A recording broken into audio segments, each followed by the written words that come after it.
بسم اللہ الرحمن الرحیم وَكَذَلِكَ قُلْنَا فِي قَوْلِهِ تَعَالَى يَا أَيُّهَا الَّذِينَ آمَنُوا إِذَا نُودِيَ الآية وَلَوْ فَرَضْنَا بَيْعًا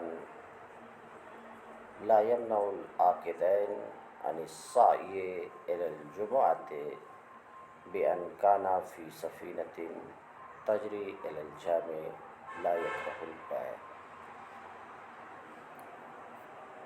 اور اللہ تعالیٰ کے قول یا ایھا الذین آمنوا اذا نودی، اس آیت میں بھی ہم اسی طریقے سے قائل ہوئے ہیں جس طریقے سے کہ ما سبق میں ہم قائل ہوئے تھے۔ ما سبق میں ہم نے کیا کہا کہ اگر کوئی قوم تعفیف کو کرامت سمجھتی ہے،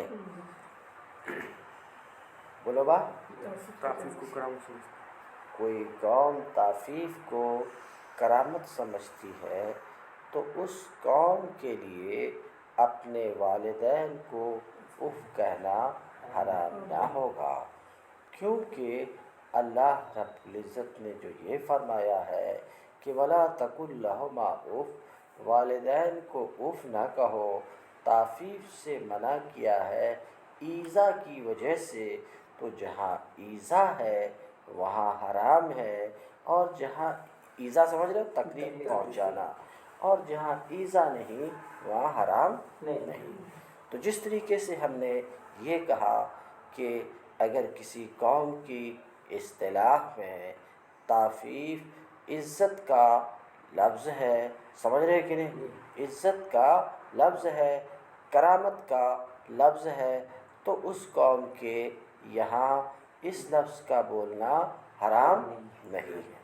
اسی طریقے سے اللہ تعالیٰ کے اس قول میں کون سا قول، یا ایھا الذین آمنوا اذا نودی للصلاۃ من یوم الجمعہ فاسعوا الی ذکر اللہ، اے ایمان والو جب اذا نودی للصلاۃ، جب نماز جمعہ کی اذان ہو جائے، فاسعوا الی ذکر اللہ، تو نماز کے لیے سعی کرو، نماز کے لیے چل پڑو، وذروا البیع، اور خرید و فروخت کو چھوڑ دو۔ بات سمجھ رہے ہیں؟ تو ذرا سنو، جمعہ کے دن اذان ہو جانے کے بعد خرید و فروخت ممنوع، حرام، وذروا البیع، بیع کا چھوڑنا واجب تو بیع کا کرنا حرام۔ بولو بھائی، سن رہے کہ نہیں؟ جمعہ کے دن اذان کے بعد، کچھ سمجھ رہے ہو؟ جی۔ کیا حرام ہے؟ بیع یعنی خرید و فروخت، سن رہے ہو؟ کیوں حرام ہے؟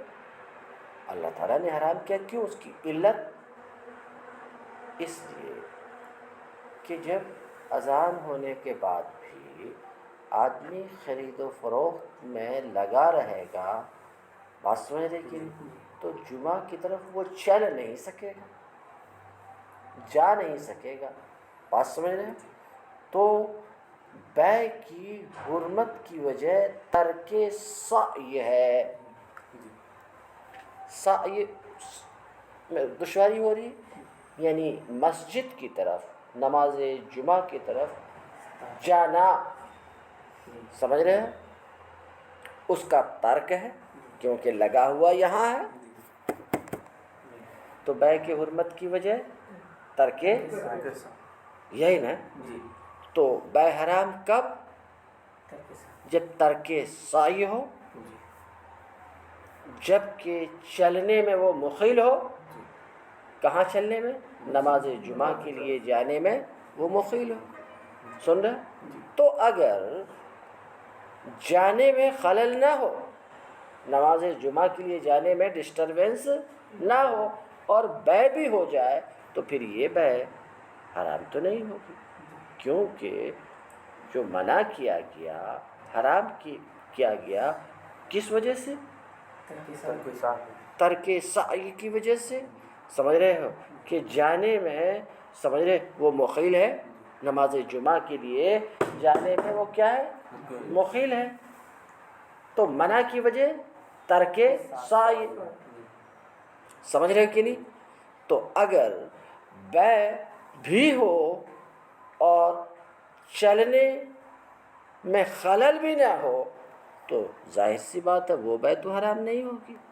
مثال کے طور پہ اذان ہو چکی ہے، نماز کے لیے نکل پڑے، دو لوگ ایک ساتھ ہیں، سمجھ رہے، چلتے چلتے اگر خرید و فروخت کر لیں بس میں، تو یہ تو جانے میں خلل نہیں پیدا کر رہا ہے. جیسے ایک گاڑی جا رہی ہے، کھیڑے کے رہنے والے کو جمعہ کے لیے شہر جانا ہے، بات سمجھ رہے، ایک گاڑی میں دونوں لوگ بیٹھ کر کے جا رہے ہیں، تو اذان ہوئی نکل پڑے تو جانے میں کا عمل ہو رہا ہے، اور جاتے ہوئے سیٹ پر بیٹھے ہوئے اگر دونوں خریداری کر رہے ہیں تو بتاؤ کہ جانے میں یہ کوئی ڈسٹربنس کر رہا ہے نماز جمعہ کے لیے؟ تو اب ظاہر سی بات ہے یہ خرید و فروخت حرام نہیں ہوگی. بات سمجھ رہے ہیں؟ تو مطلب یہ ہے کہ حکم گردش کرتا ہے علت پر.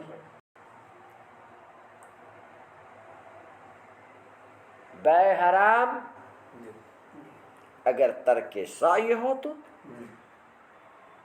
بیع کو حرام کیا گیا ترک سعی کی وجہ سے، تو جہاں ترک سعی ہوگا، سمجھ رہے کہ نہیں، وہاں بیع حرام ہوگی، اور جہاں ترک سعی نہیں ہوگا بیع حرام بھی نہیں ہوگی. چنانچہ ایک کشتی میں بیٹھ کر کے دو لوگ جا رہے ہیں نماز جمعہ کے لیے اور بیٹھے بیٹھے بیع کر لیے تو یہ بیع حرام. اتنی سی بات سمجھ میں آئی؟ اب ترجمہ دیکھو.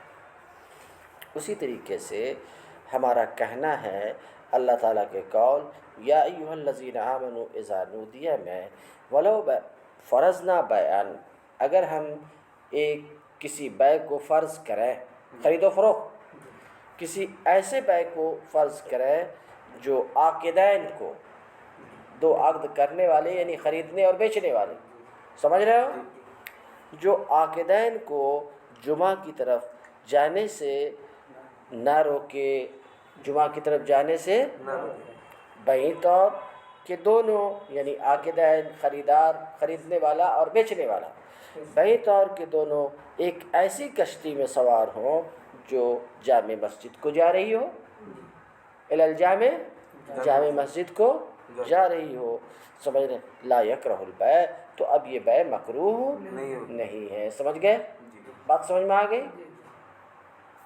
ختم ہو گئی بات.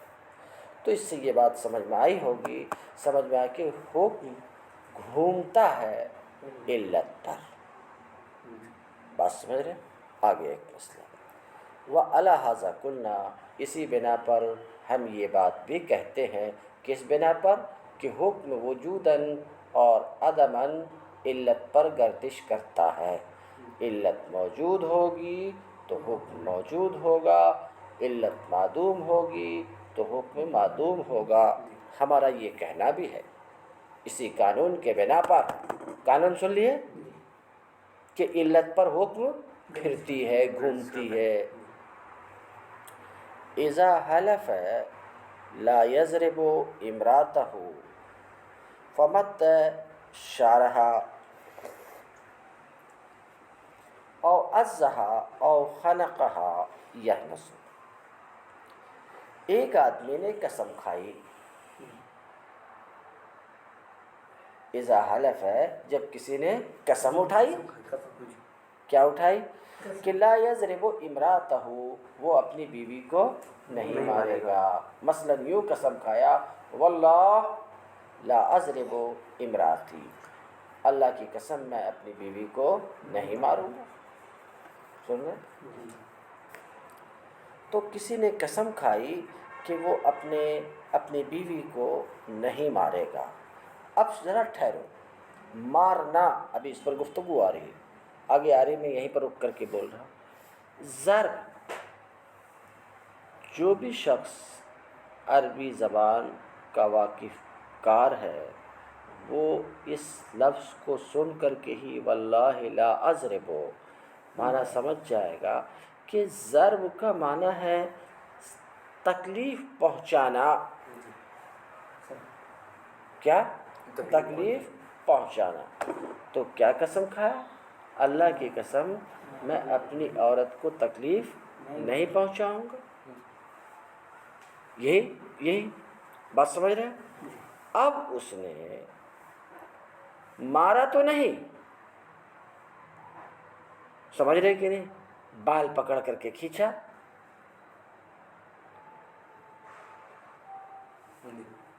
عورت کا گلا دبا دیا. تو بال پکڑ کے کھینچنے سے تکلیف ہوئی، گلا دبا دیا تو تکلیف ہوئی. تو وہ حانث ہوگا کہ نہیں؟ حانث ہو جائے گا. کیوں؟ کیونکہ ہنس کا سبب ہے تکلیف پہنچانا، اور یہاں تکلیف پہنچانا ہے کہاں؟ بال کھینچنے میں، گلا دبانے میں تکلیف پہنچانا ہے، اس لیے وہ حانث ہو جائے. اچھا یہیں پر سنو، قسم کھایا کہ میں اپنی بیوی کو نہیں ماروں گا اور اس نے مار دیا، یا بال ہی کھینچا، مگر مارنا اور بال کھینچنا تکلیف دینے کے لیے نہیں، دل لگی کے طور پر. بال کھینچنا دل لگی کے طور پر ہے، تکلیف دینے کی نیت سے نہیں ہے. مارنا دل لگی کے طور سے ہے، تکلیف دینے کے طور پر نہیں. تو حانث ہوگا؟ نہیں ہوگا. یہ کہتے ہیں. اسی بنا پر ہم قائل ہوئے کہ جب قسم کھانے والے نے، کسی قسم کھانے والے نے قسم کھائی کہ اپنی بیوی کو نہیں مارے گا، پھر قسم کھانے والے نے اپنی بیوی کے بال کو کھینچا، مدشا رہا، اس کے بال کو کھینچا، یا یہ کہ اس کو دانت کاٹا. ازہا دانت کاٹنے میں بھی تکلیف ہوتی ہے، یا یہ کہ اس کے گلے کو دبایا، گلا گھونٹا، خنق گلا گھونٹنا، یا اس کے گلے کو گھونٹا، یہ نسو، تو قسم کھانے والا حانث ہو جائے گا. کیوں؟ کیونکہ ہنس کا سبب تکلیف دینا ہے، اور ان تمام صورتوں میں ایذا پایا جاتا ہے، ایلام پایا جاتا ہے. ٹھیک ہے؟ کہتے ہیں حانث ہو جائے گا اذا کان بوجہ الایلام، جبکہ ان کاموں میں سے ہر ایک کام ایلام کے طور پر ہو، تکلیف پہنچانے کے طور پر. یہ بات سمجھ میں آئی کہ سمجھاؤں میں؟ گلا دبانا یا بال کھینچنا یا دانت کاٹنا، سمجھ رہے کہ نہیں؟ یہ تکلیف دینے کے طور پر ہو تب تو حانث ہوگا، اگر تکلیف دینے کے طور پر نہ ہو تو ولو وجد صورت الضرب، اور اگر ضرب کی صورت پائی جائے، مارنے کی صورت پائی جائے، اور بال کھینچنے کی صورت پائی جائے، عند الملاعبہ دل لگی کے وقت، عند الملاعبہ دل لگی کے وقت، دون الایلام ایلام کے لیے نہیں. یہ بات سمجھ میں آئی؟ لا یحنث، تو وہ حانث نہیں ہوگا. ٹھیک ہے؟ بات صاف ہے؟ آگے بڑھے ہیں. ومن حلف ہے، باقی بات بھی صاف ہے. سنو، ایک ضابطہ، یہی قانون پر ساری گفتگو ہو رہی. علت پائی جائے گی تو حکم پایا جائے گا، علت نہیں پائی جائے گی تو حکم نہیں پایا جائے گا. ساری تفریحات اسی پر آ رہی، اس لیے ترجمہ کرتا ہوں. وَقَضَى لَوْ حَلَفَ لَا يَتَكَلَّمُ، اسی طریقے سے اگر کسی نے قسم کھائی کہ فلاں سے بات نہیں کرے گا، بولو بات، فلاں سے بات نہیں کرے. فَكَلَّمَهُ بَعْدَ مَوْتِهِ، پھر اس نے فلاں سے بات کی اس کے مرنے کے بعد. کیا بولا؟ فلاں سے بات نہیں کروں گا، سمجھ رہے ہیں؟ فلاں جب مر گیا تب اس نے اس سے بات کی. لا یحنث، تو یہ قسم کھانے والا حانث نہیں ہوگا، کیونکہ بات کرنے کا مقصد ہوتا اگلے کو سمجھانا، اور جب مر گیا تب کیسے اس کو سمجھائے گا؟ بات سمجھ رہے ہیں؟ اس لیے حانث نہیں ہوگا. لا یحنث، حانث نہیں ہوگا عدم افہام کی وجہ سے، نہ سمجھانے کی وجہ سے. بات کرنے کا مقصد سمجھانا نہیں ہوتا. کوئی کسی سے بات کرتا ہے کس لیے؟ سمجھانے کے لیے. اس کو مرنے کے بعد سمجھانا نہیں ہو سکتا. اس لیے حانس نہیں ہوگا۔ کہتے ہیں لا یحنس لعدم الافہام، حانس نہیں ہوگا عدم افہام کی وجہ سے، بے اعتبار حاصل معنی، اسی معنی کے اعتبار سے یہ کہا جاتا ہے کہ جب کسی نے قسم کھائی کہ گوشت نہیں کھائے گا، کیا قسم کھائی؟ گوشت نہیں کھائے۔ گوشت ایک ایسی چیز ہے جو خون سے پیدا ہوتا ہے، سمجھ رہے ہیں؟ جی تو قسم کھائے کہ گوشت نہیں کھائے گا، پھر قسم کھانے والے نے مچھلی کا گوشت کھایا یا ٹڈی کا گوشت کھایا، بات سمجھ رہے کہ نہیں؟ تو حانس نہیں ہوگا۔ اچھا کیوں حانس نہیں ہوگا؟ اس کی ایک وجہ یہ بتا رہے ہیں، مگر ایک دوسری وجہ حانس نہیں ہوگا۔ کیوں حانس نہیں ہوگا؟ اس لیے کہ عرف میں مچھلی کے گوشت پر گوشت نہیں بولا جاتا، ٹڈی کے گوشت پر گوشت نہیں بولا جاتا، اس لیے حانس نہیں ہوگا۔ بات سمجھ رہے کہ نہیں؟ صحیح بات یہ ہے۔ اب انہوں کیا کہتے ہیں؟ جب قسم کھائی کہ گوشت نہیں کھائے گا، پھر قسم کھانے والے نے مچھلی کا گوشت کھایا یا ٹڈی کا گوشت کھایا، لا یحنسو، تو وہ حانس ٹھیک ہے۔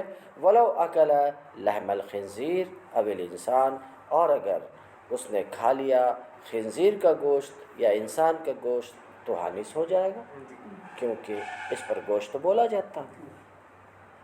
انہوں کہتے ہیں لأن العالم بأول السماع، اس لیے کہ اوضاع لغت کا جاننے والا سن کر کے ہی جان جاتا ہے، سن کر کے ہی جان جاتا ہے کہ اس یمین پر حامل وہ بچنا ہے ایسی چیز سے جو خون سے پیدا ہوتا ہے، ایسی چیز سے بچنا جو خون سے پیدا ہوتا ہے۔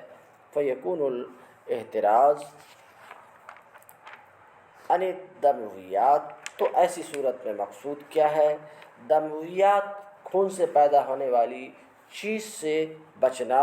فیدار الحکم علی ذلک، تو یہ حکم حانس ہونے کا حکم اور حانس نہ ہونے کا حکم اسی پر گردش کرے گا۔ سمجھ رہے ہو کہ دمویات سے بچنا، بات سمجھ رہے کہ نہیں؟ تو جس میں دم ہوگا، یہ دوسری وجہ بتا رہے ہیں، میں دوسری وجہ بتا، جس میں جو دم سے پیدا ہوا وہ چیز اگر کھا لیا تو حانس ہو جائے گا، جیسے انسان کا گوشت دم سے ہی پیدا ہوتا ہے، خنزیر کا گوشت دم سے ہی پیدا ہوتا ہے، اس لیے حانس ہوگا۔ مچھلی کا گوشت وہ دم سے پیدا نہیں ہوتا، دم سے پیدا نہیں ہوتا۔ تم کہو گے کہ مچھلی میں بھی تو خون ہوتا ہے، جواب یہ ہے کہ نہیں، وہ خون نہیں ہے، کیونکہ خون کی علامت یہ ہے کہ سوکھنے کے بعد وہ سیاہ ہو جاتا، سوکھنے کے بعد، دھوپ لگنے کے بعد سیاہ ہوتا، اور مچھلی کے اندر جو خون جیسی چیز دکھائی دیتی ہے سوکھنے کے بعد وہ سیاہ نہیں ہوتا، یا تو سفید ہوتا ہے یا سرخ ہوتا ہے۔ وہ کیا ہوتا ہے؟ دھوپ میں سکھا دو اس کو تو یا تو سفید ہوگا یا کیا ہوگا؟ سرخ ہوگا، سیاہ نہیں ہوگا۔ اس لیے وہ چیز جو خون جیسی مچھلی میں دکھائی دیتی وہ خون نہیں ہے۔